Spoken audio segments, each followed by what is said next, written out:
They were talking about doing away with the income tax. Newt Gingrich and Phil Gramm, and they were all talking about we need to end this income tax. Did it end? And they sounded way more convincing than Trump's crap does now. No. Is there any chance of this passing? No. Is it even going to make it to a vote? No. Is it introduced every single freaking year so a few politicians can get credit for pretending they give a shit about that and dupe you into voting for the ones who pretend they give a shit about that? Yep. Every year since 2005, H.R. 25 has been introduced and then gone exactly nowhere. Yeah, but this year it was introduced and went exactly nowhere. He's not doing away with the income tax. Look how many Trump supporters, instead of talking about things he's done, are talking about things he said he's going to do or said he might do and hasn't. He's declassifying all the JFK files.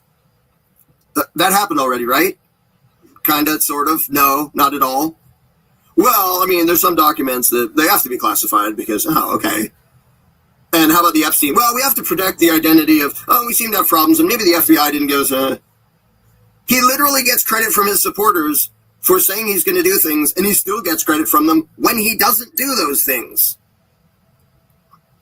And it's remarkable to watch how bad people are at thinking and how much their hopefulness makes them delusional.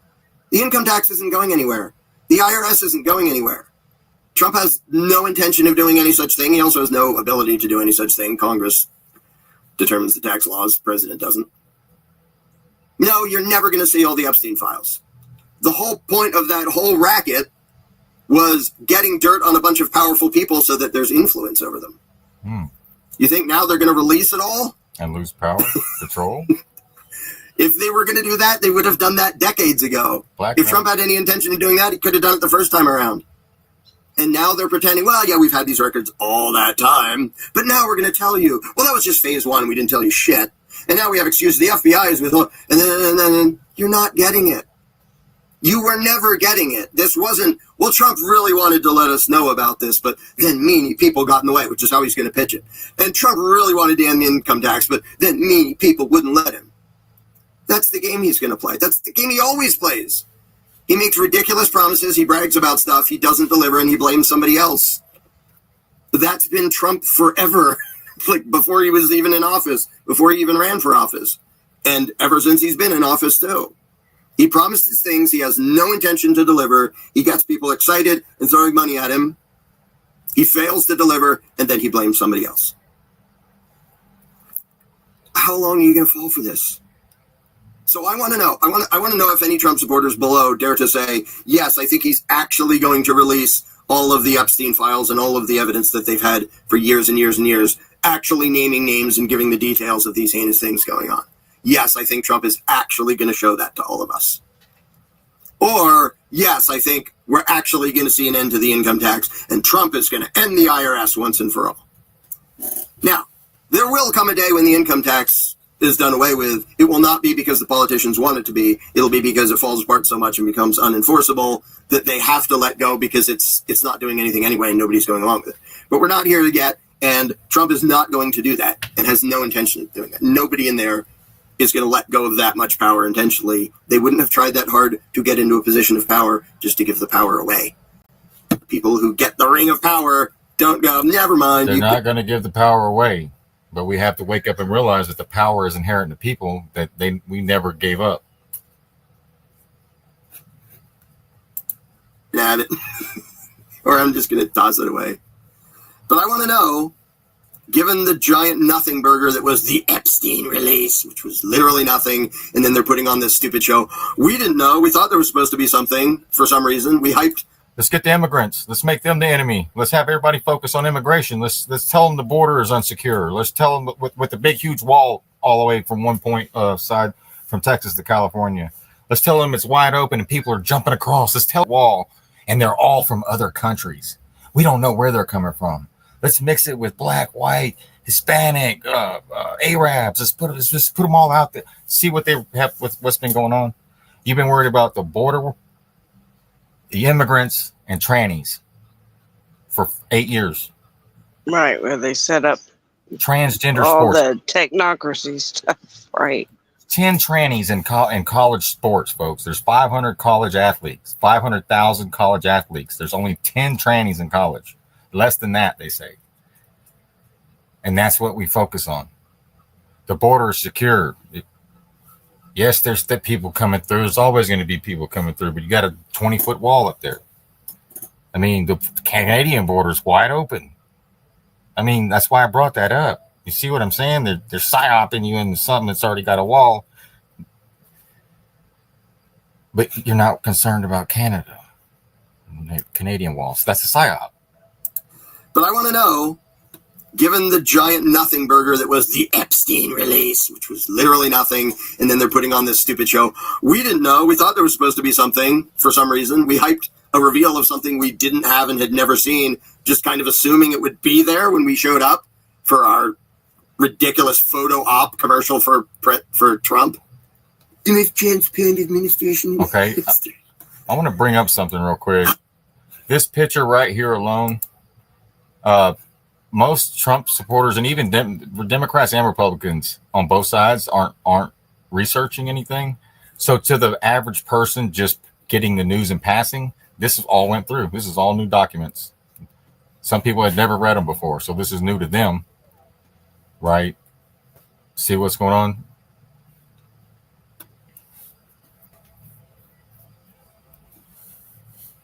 So this is all new to them. So to them, this is really took place, and it's just another check mark. It's just another check mark. Oh, Trump released JFK files. Check. Trump saved an astronaut. Check. Trump released Epstein files. Check.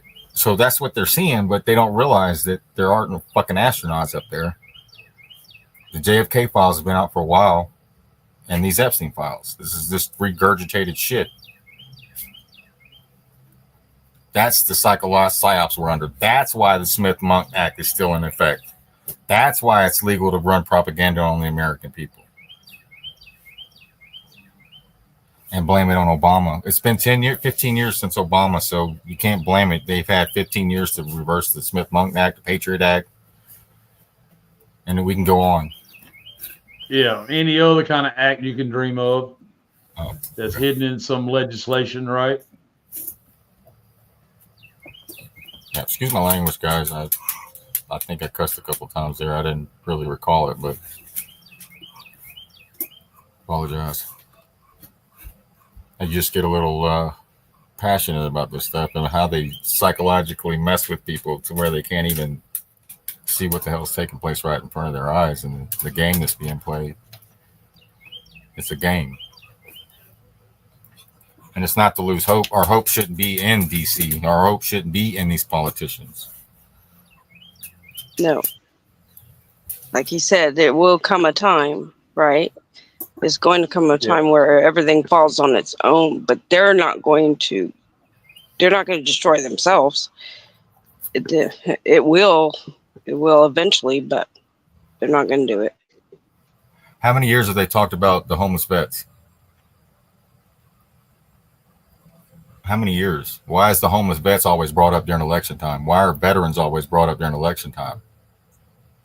And then and I'm speaking personally. From my personal experience. Everything important is brought up before election. I'm still sitting here going, "Wow, you could have done that day one. Yeah, you'd have been right off the bat. I'd have been 100% on your fucking backing you." We were told groceries would get lower day one by both candidates. Right. Yeah, by both candidates. Yeah, Kash Patel said the Epstein list would come out day one. Yep. And let's not say list. Let's say files. Right. You know what? You can't deny the pictures that we're seeing.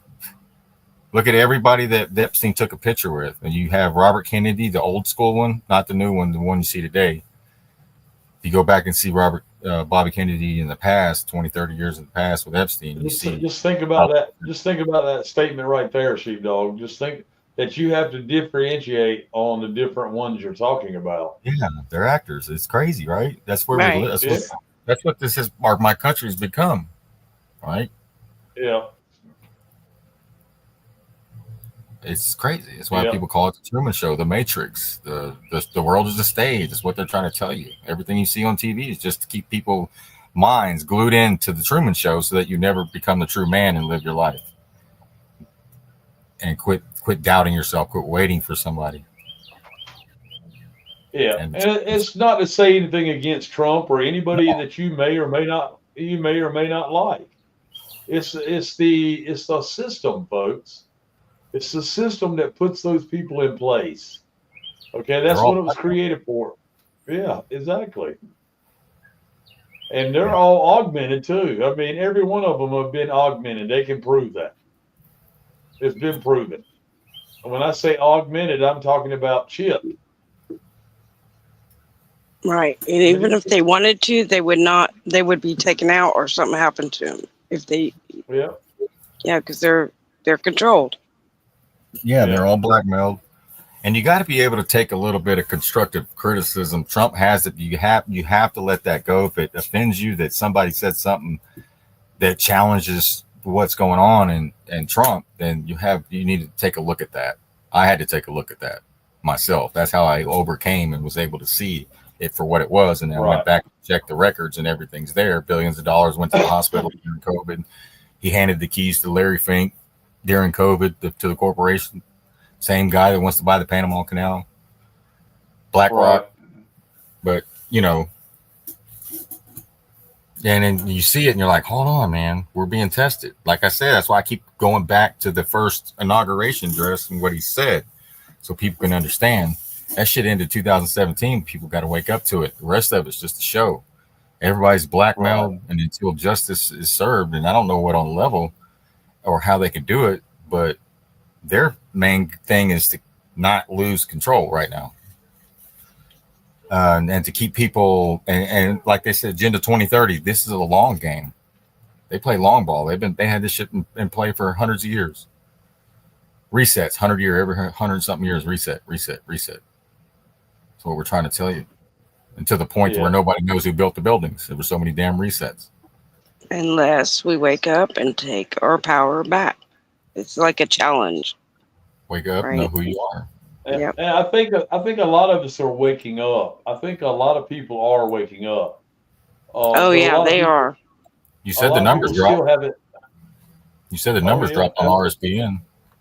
Yeah. Yeah. So I think that there's a stigma, just like we had when we were going through it. Who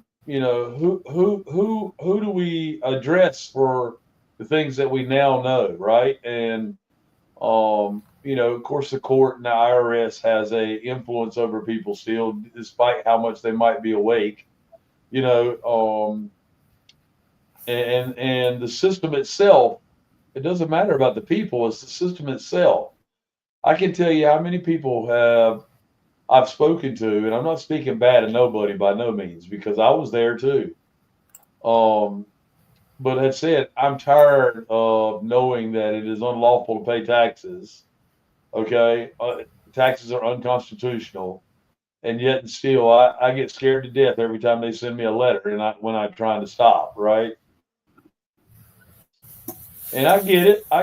I was there too, but we have to just know that this is our time to stand up for the rights. Okay. The Bill of Rights is a very powerful document.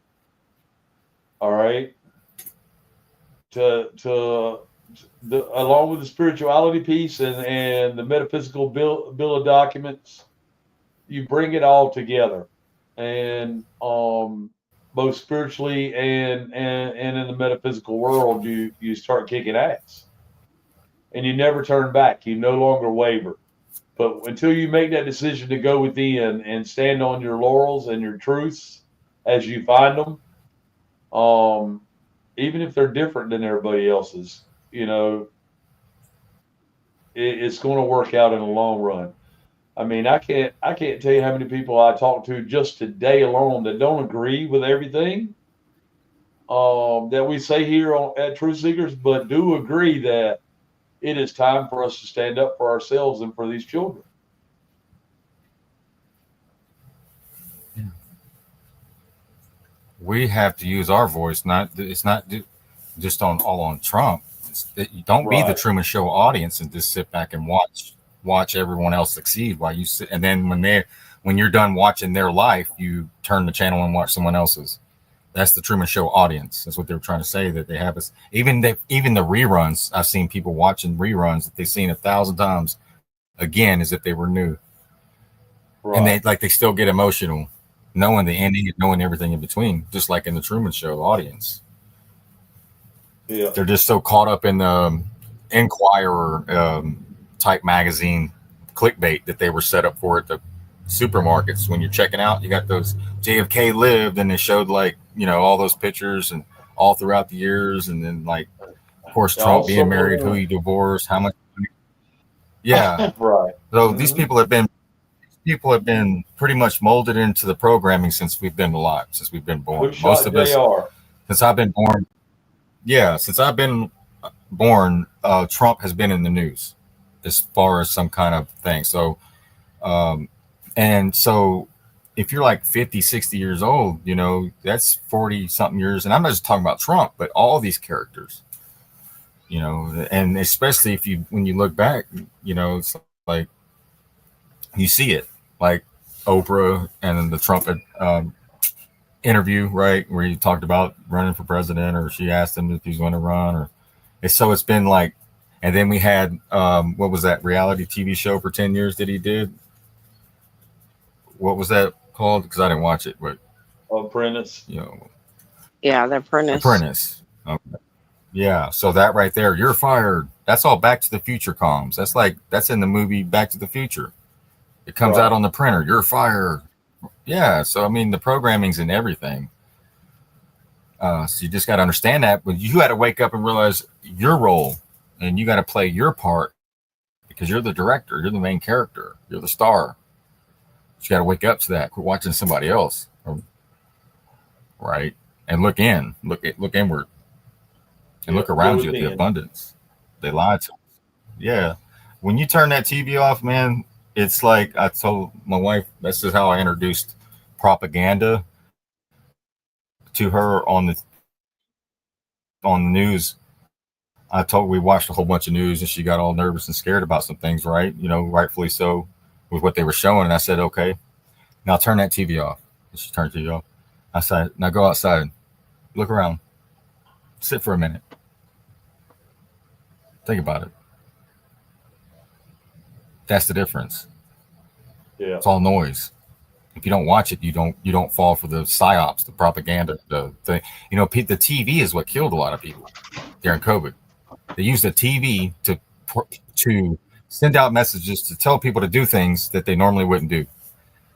That's how powerful that is. The radio, all of it. But anyways, let me go to the next clip right here. This will sum it up.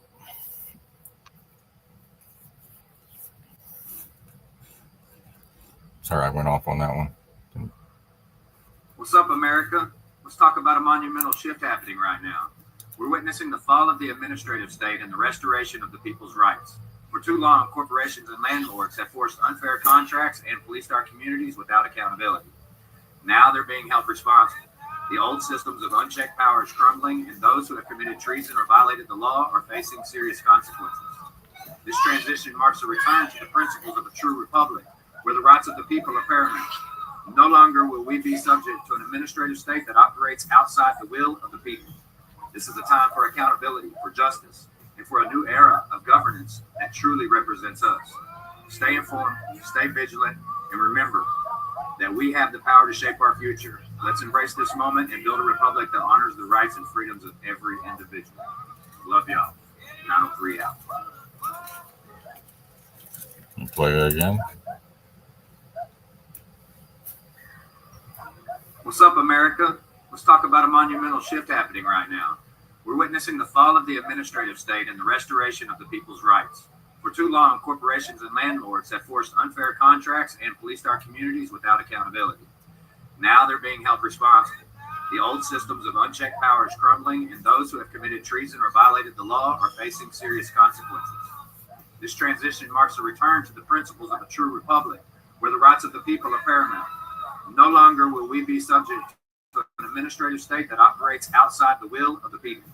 This is a time for accountability, for justice, and for a new era of governance that truly represents us.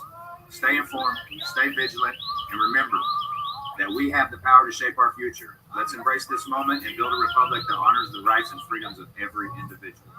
Love y'all. 903 out.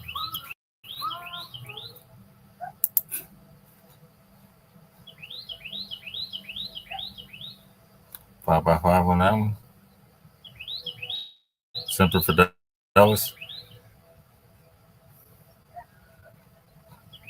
Semper Fi.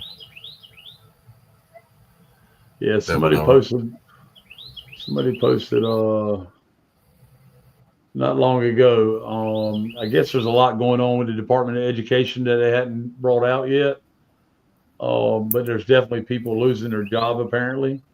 And it said the gift said, if you work for the Department of Education or posting about how angry you are about losing your job, just remember, 40% of all school-age children can't read.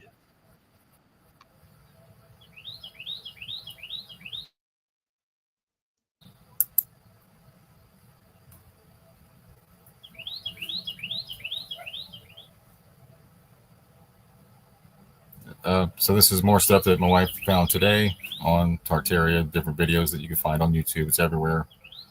But we could just be in awe of the structures. And this is one of my favorite subjects. So I'm going to, we see a lot of these same pictures being floated around. I think there's more that isn't being shown. So we're going to dig up some local shit. If anybody has any of these buildings local, or any structures local, if you could record or document or pass that on so that we could share it, that would be awesome. Yeah. Snap a picture and send it to us. Yeah, video. Absolutely. Mm-hmm. Walk around. That's awesome. Yeah, local. That way we can see it, because there's a lot of gems locally. And even in the woods, there's some stuff out there. But I'm not telling you go out in the woods and look around for structures, but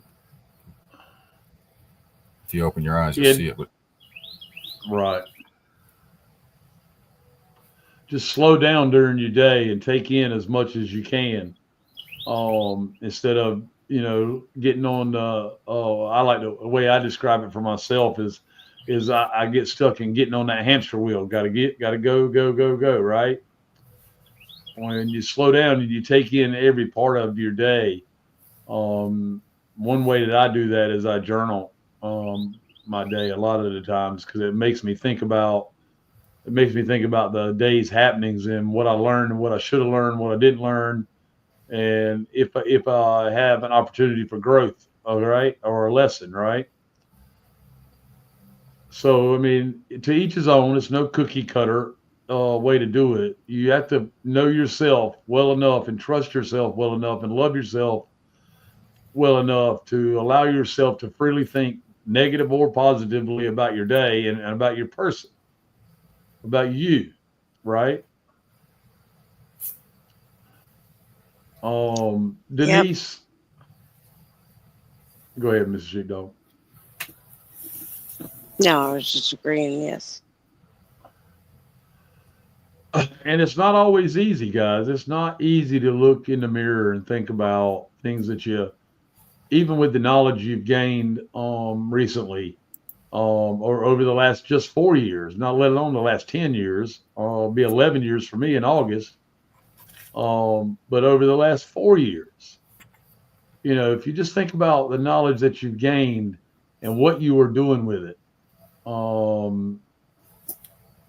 and be honest with yourself, does it make you mad? If it does make you mad, what action are you taking to affect the change in it? What action are you taking in yourself to affect or bring about change in it, or share more love, right? For those people that are affected by it. And has nothing to do with turning the other cheek. Okay. I'm a believer, eye for an eye. All right. And that can sound hard to some people. I get it. But I'm telling you, we don't have to sit back and listen and wait and watch these people destroy good people's lives anymore, especially with a lot of the knowledge that we gain. We know we're not going to see all of the Epstein files. We know we're not going to see all of that. If you haven't figured that out by now, then you definitely need to go within. Okay. But we will see some justice. Okay. And it may not look like perp walks and handcuffs, you know. It may look like 35% of the population just freaking disappears one day. There is going to be arrest wars. Okay. They're going to arrest more of these people. And just like I said, and we've been saying all along, you will see people in your neighborhood arrested. I got a phone call a week or so ago, just before I got sick, actually. So it was a little more than that. Her neighbor got arrested in a big sting operation in Texas, down by the coast, in the Gulf of America. Laugh, laugh, right? I got a long list. I got a long list of people that have been arrested for pedophilia, child porn over the last 2 weeks that I can't. I mean, it's so many. So Mike is right about it being local because it's every state, and we're talking about people you wouldn't even imagine. Just a few get on the news, but I mean, there's different channels that cover just that, and it's so many. It's crazy. It's crazy. Yeah. If you only get local news, you don't see outside of your area where things are taking place. You have to look throughout the whole country, and you'll see the massive number of people going to jail for this child porn, pedophilia, even old stuff. You know, and it's a subject that most people, Christians, want to avoid, and that's the pastors covering up child sex crimes for years, decades, and they spent billions on lawyers covering it up all this time. But now it's all coming out, and you see it. It's so rampant, you know, and it's youth pastors, and it's not all of them, but there's some in there, and it's coming out, and cops and politicians, judges, you name it, like everybody. Like in the professional world and living normal lives. Like Pam Bondi said, they had a reef on their door. Well, so does a child predator. But we're focused on we're focused on an MS-13 gang member for 30 minutes from DC. How convenient. 30 minutes from DC is CIA headquarters. Yeah. An hour. I don't know. Langley right there. I used to live right up the road. I was stationed in Norfolk. Wow. But, you know, but locally it's happening. My brother was at Andrews back then. He was at Andrews Air Force Base. He said there were all kinds of weird anomalies that he could see, that he saw that he couldn't talk about.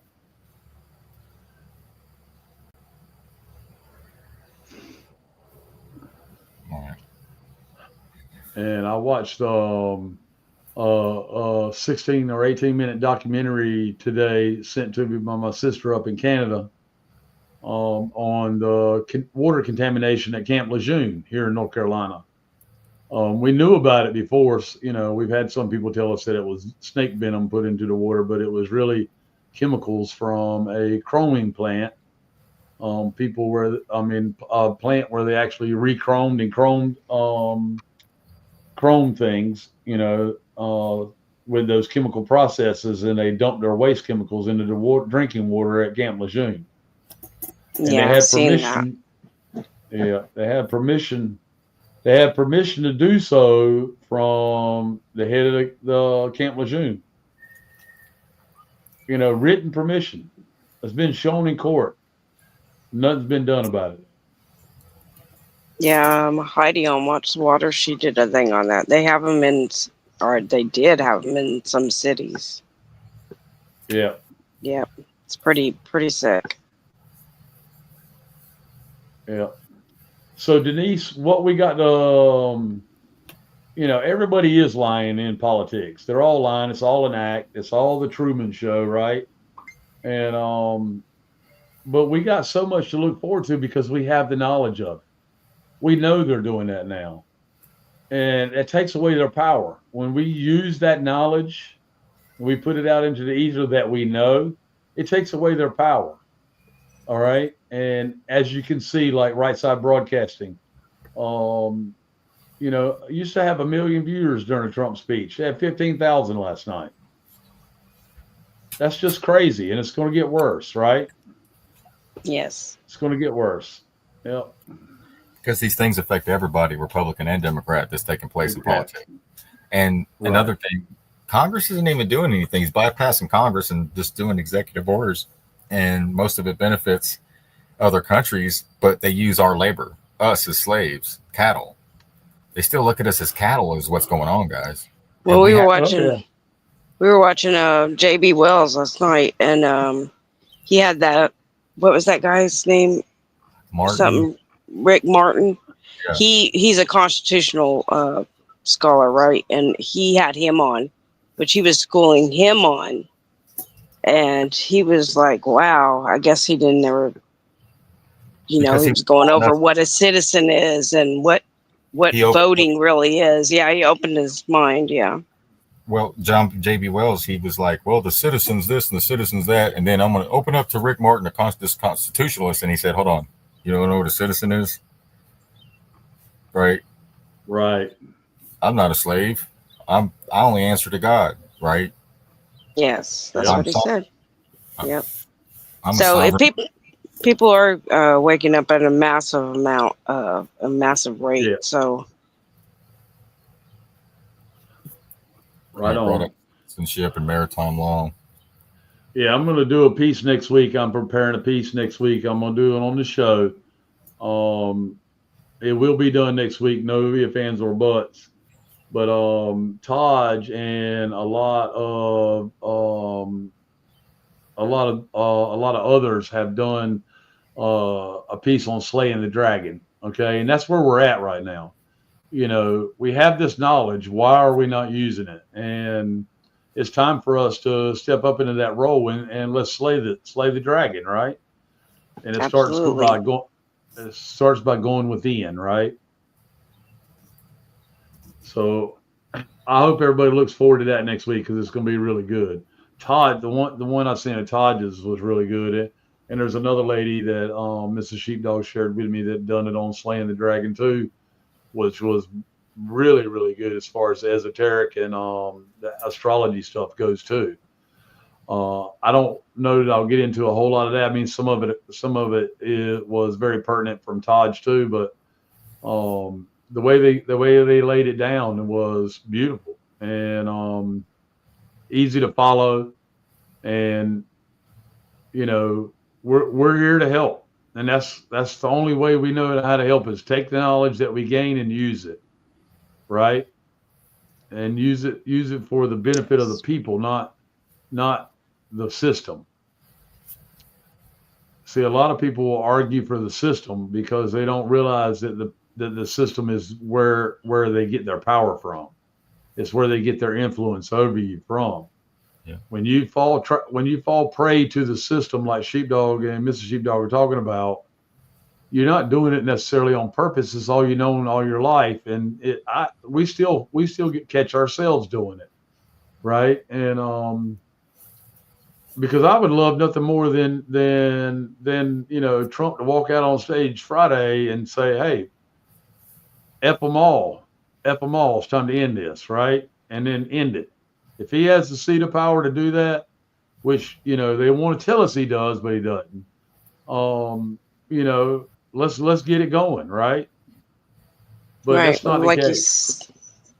Yeah, go ahead, Mr. Sheepdog. Sorry, like I said, he's running interference. Why people are doing the work every day, day. The people. So. Yeah, you're looking for it from a politician is coming from the people, like the video I just played. Yeah, and that is a good thing about, absolutely. And that is a good thing that he is running interference, right? He's drawing them all in. He's fulfilling the modern version of the Hopi prophecy and all the prophecies, really. They're all connected, right? We've proven that. Go ahead, Sheepdog. Yeah. So there is good coming from it, but no, I'm not playing it. I'm just showing. Okay, yeah. It's just not. It's just we got to be patient and do our part. His job is to run interference. It's our part. It's our job to be the voice of reason with knowledge, right? No more ignorance. There's no excuses, right? Unless you're not awake.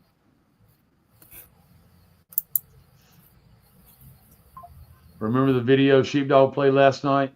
I think it was last night. I'm pretty sure it was last night. You know, how long do you get to say I didn't know, right? How long do you get to, yeah. Yeah, how long can you claim ignorance? Right.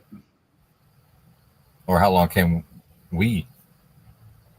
I don't want to say you because I'm muted. Right. Or turn a blind eye. Yeah. You got to face it dead on, right? And do something about it.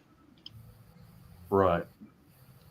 Janine, you're absolutely right. People don't know how to be free because we've never been free.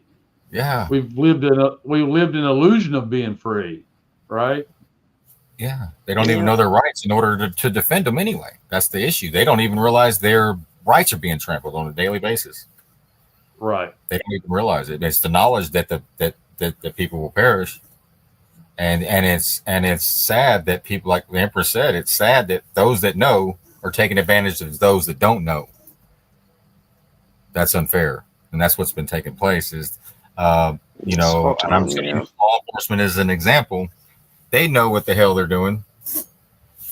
Every now and then they run into a constitutionalist out there, and guess what? The constitutionalist wins most of the time.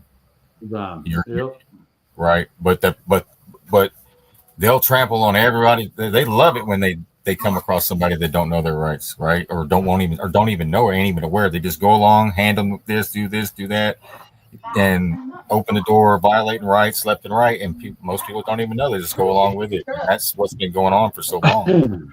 But we have to have the education process, and that's what we're doing right now. Is the education process and the awakening, right? Remembering who we are and our power. The power is inherent in the people. Look at your constitution, state constitution.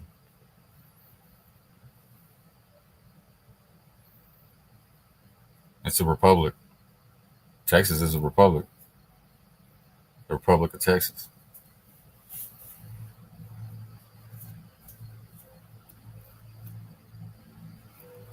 But here's some stuff on Tartaria real quick, a couple videos. We're going to bring... You want to understand more about Tartaria? That's good. That's real good. Alright, listen to this. So, the Tartarian Empire was an advanced civilization which once ruled in what we know today as Russia, but also spread out to the Americas. But when the empire was destroyed, they was removed from history and wiped off the map. This is the official Tartarian flag. They are the ones that built buildings like this. And like this. Thank you, honey. Yes, buildings like this. And they were the ones that built the so-called Tesla Tower long before Nikola Tesla. They are known for building buildings with antiquity, which is a natural atmospheric energy conductor, which produces free energy. And a lot of people ask, why would they remove this from history? Well, if you knew that in the past we had free energy, electricity, and advanced technology, it would make you question everything we've been told about his story. Oh my days. You want to understand more about Tartaria? That's good. That's real good. That's good. That's real good. So we're talking about the Tartaria mud flood, #Bible.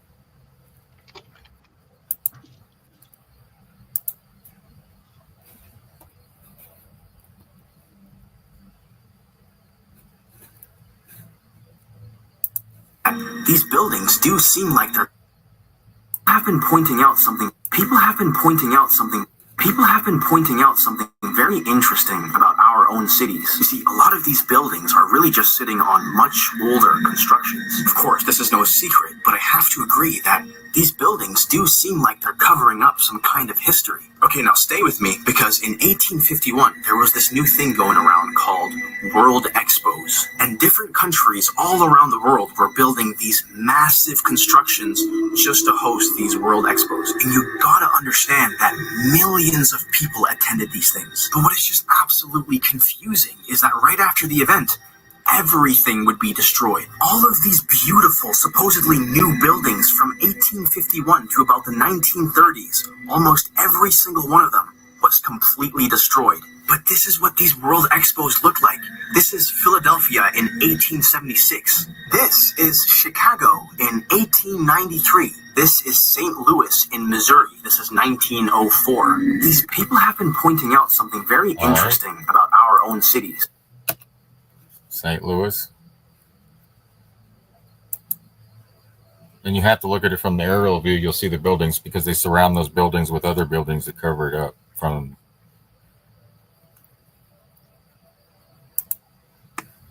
Have you heard of this crazy theory that there was this global civilization that was wiped out and erased from the history books only 150 years ago? Welcome to Tartaria. They say this civilization spread out from Central Asia and even into North America, leaving its traces behind. They built massive star forts and cities with ornate architecture, and they had free energy and other advanced technologies too. Some even say its people were giants. In the end, it's said that they were wiped out by a mud flood and that the world's fairs were used to cover up its existence. Anyway, if you want to hear more about it, I just did a whole episode on my show, the Strangeology Podcast. What do you think? Let me know in the comments.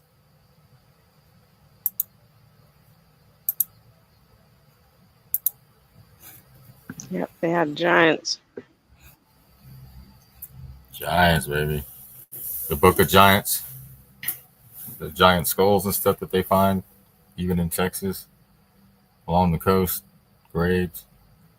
Back in the late 1800s, maybe 1900s, something like that.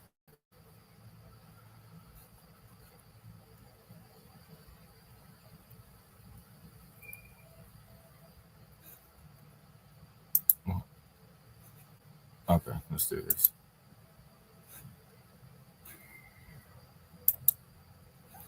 Everything. Remember when you went to school and they said that the Egyptians pulled their brain out with a hook and just threw it away because there was no use for it? How many of you actually believe that? I guess when we were little kids it was plausible, but now as we've all gotten older and we see how history repeats itself, it almost seems like they were probably storing it for something else. And when you look back at their ancient intelligence compared to ours, it seems like they were light years ahead of us in many ways. In a nation where we're just now starting to catch up to some of these ancient civilizations, it seems much more plausible that they were probably storing the brain almost like you would a hard drive to be able to transplant into another body later. Do we not already see that with cryogenics? And who was it that they actually took and stored the guy's brain? Was it Einstein? In this landscape of questioning everything, you've got to understand how inverted it is. And what they tell you is brand new has probably just moderately been improved. Merely extracting DNA won't get you knowledge, but what if you could extract memory? Did the Egyptians hide the knowledge of good and evil knowing it would get into tyrannical hands later? Or have the powers that be already accessed this information and they're hiding it from the rest of us? Question everything, my friends, and remember, there truly is nothing new under the sun. Hey, I said that yesterday. Synchronicity.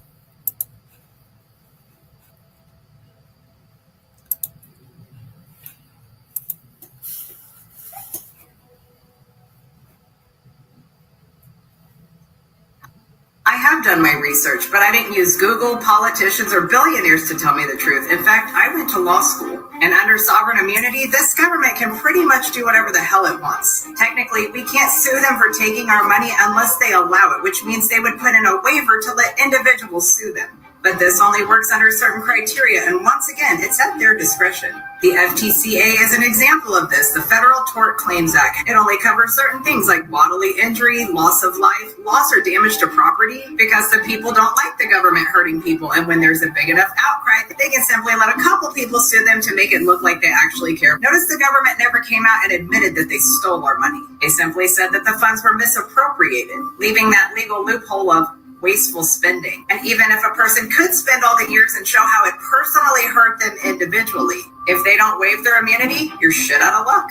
Listening to the advice of politicians and billionaires when it comes to the truth of how this government works is not a good idea. Knowing the law and changing the law are two very different things, and unfortunately for us, a lot of this stuff was implemented long before you and I were ever born. So if they know all of this, why would you put something in place like Doge?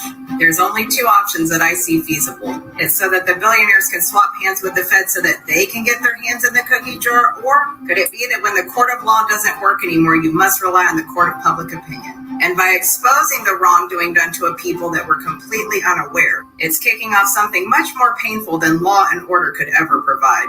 When the recovery of stolen goods can't be achieved by the law, what's left? I guess we could call it retribution, but I think some people might call it a revolution.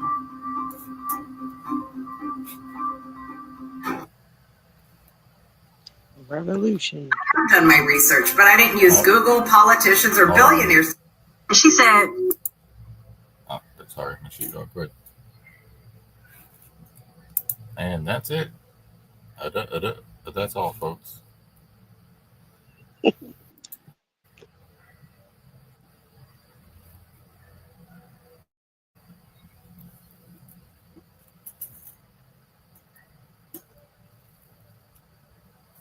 Can you mute your mic?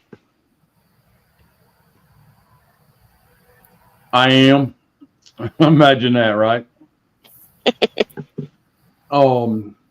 Somebody sparked a conversation on what everybody's favorite car was from history in the chat while ago. I was paying attention to that and listening to her video. I mean, I've heard her video before, but it's always good to hear again, right?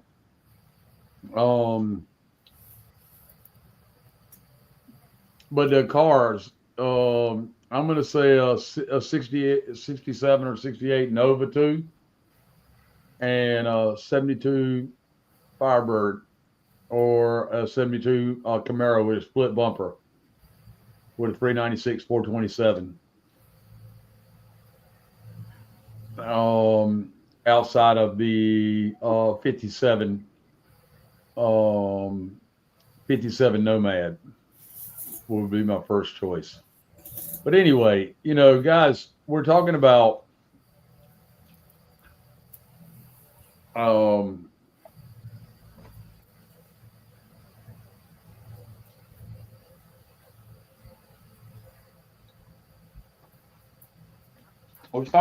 freedom and how to get freedom within, unlock the potential power of your DNA. Okay, because that's really where your power is. It's coded into your DNA. Every provision, everything is coded into your DNA. It has been since you were created. And, the Hermetic code in DNA is nothing to joke about. And if you don't have that book, it's called the Hermetic Code in DNA. I highly recommend you get that book and read it. I believe several people have done a couple of things on YouTube with it as well.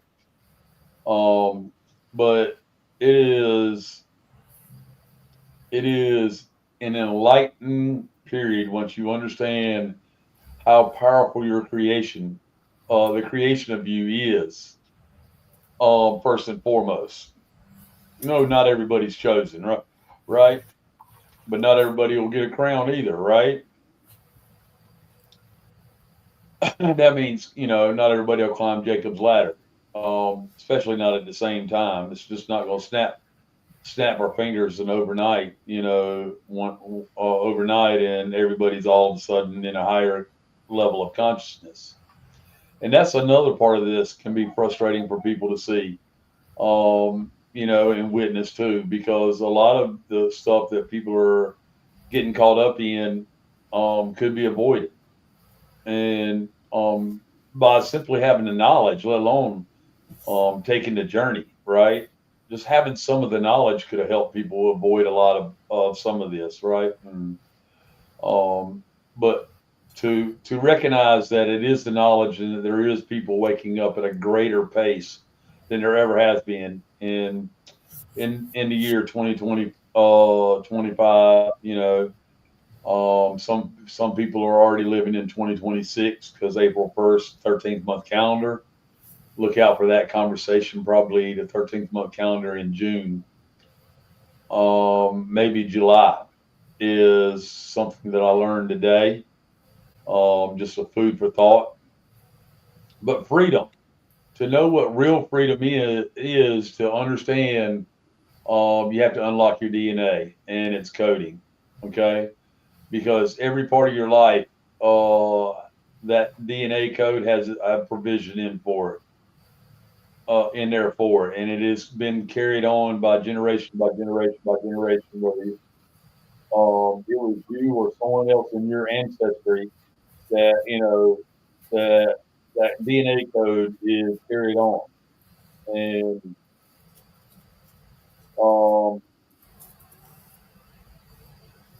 I just wanted everybody to have that bit of hope, to know that the Creator had a plan for each and every one of us when we were created, and when the mother brought us into the metaphysical world through the womb, the vessel, right?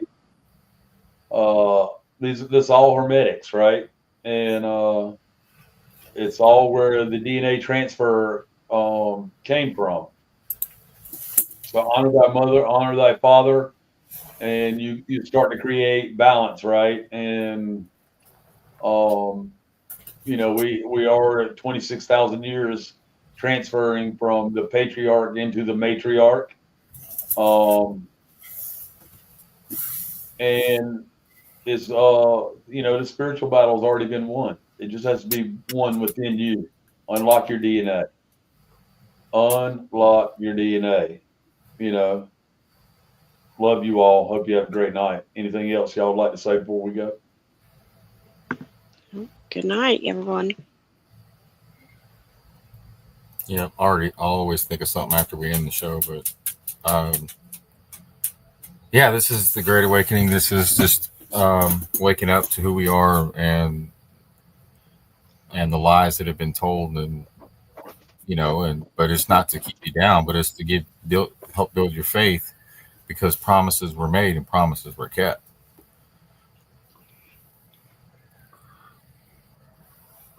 That's it. Yep.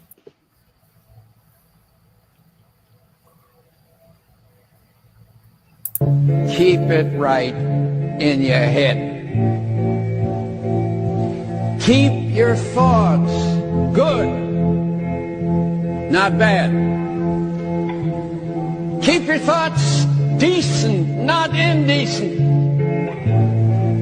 Keep your thoughts full of faith and not doubt,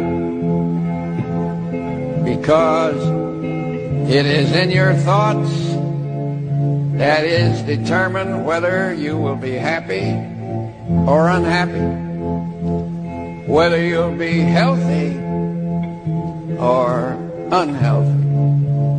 The happiest person is he who thinks the happiest, most interesting, finest thoughts. And that is a fact.